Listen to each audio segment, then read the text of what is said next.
much anticipated Tesla Model Y refresh, also known as Juniper, is here, and Tesla did not disappoint with so many different things. They added from the front to the back, exterior, interior, adding new colors, a front bumper camera, gear stock, climate control and passenger screen, ventilated seats, to so much more.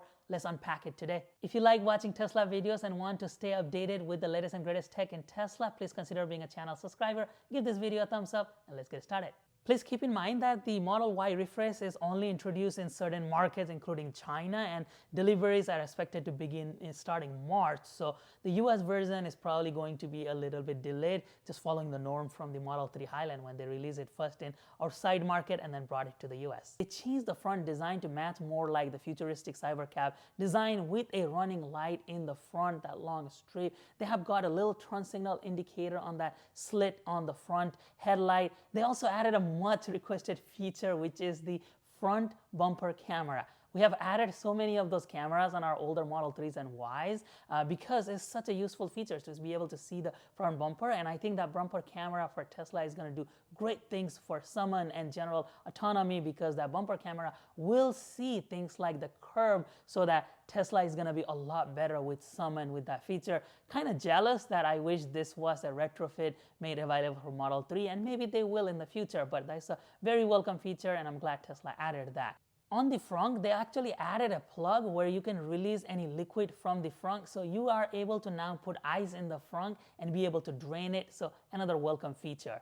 In the back, they added a long strip tail light that was anticipated. It's a reflective material, one of the kind they call it. There is that Tesla logo embedded with inside, and then they moved the camera placement slightly so it looks more integrated. They moved the license plate down in the bottom instead of being on the back, and then the tail light actually looks grayish instead of a red like the Model 3 Highland. They introduced a new color, Glacier Blue, which looks really cool, and seem to have removed the black color option from the Chinese version, but they do have that black color option in other markets, so probably depending on the market. They added new wheel types, so you can get the 19 and the 20-inch wheel, just a standard for a Tesla Model Y. They also say that they have revamped their suspensions, make it a lot quieter and smoother ride and more comfortable ride, and I can attest to that, having driven the Model 3 Highland for the past several months. A significant difference in the cabin noise as well as the comfort of the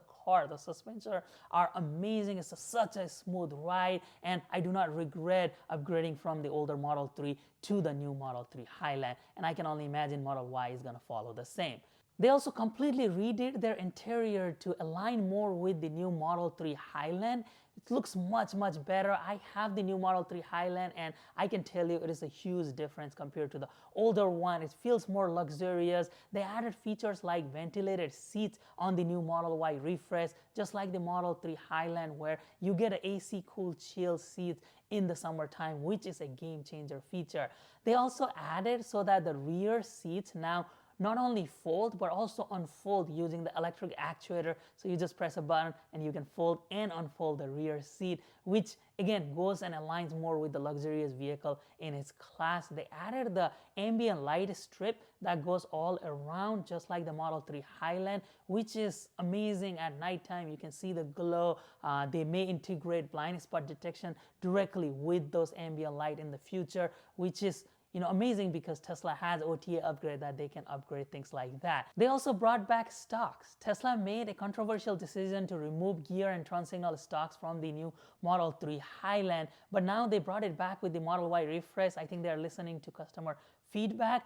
They didn't bring back the gear stock, but the turn signal stock is back, which is the more important one, where you have a physical turn signal. If you have a Model 3 Highland and you don't have the turn signal and gear indicators, our friends at Enhance have created a wireless version of a retrofit, so you can easily install this on your Model 3 Highland. But it's nice that Tesla is making this a feature on the new Model Y and listening to customers' feedback.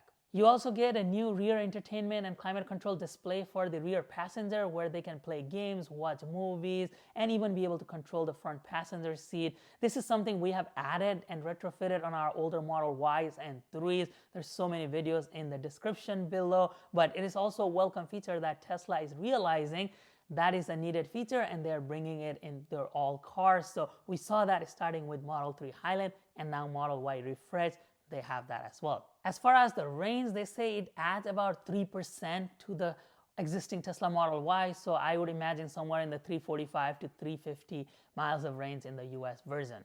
Couple of other changes includes now the Model Y refresh has 16 speakers, up from the 14 in the previous Model Y. The new Model Y long-range all-wheel drive is 11 pounds lighter than the older Model Y long range, and this is a bummer that the peak charging rate is only max at 250 kilowatt. I was hoping that this was gonna go up to 350 at least, so we could take advantage of the new chargers, but looks like they capped it at 250. Given that the performance models are not out yet, maybe that will be a thing, but right now it is at 250. Now that sums up all the features that we are currently aware of. Do you know any other features that you have heard from somewhere else? Please let me know in the comment section below. If you like this type of video, Tesla content in general, please consider subscribing to the channel so you don't miss any of our future videos. Thank you so much for your support. I'll be back again soon.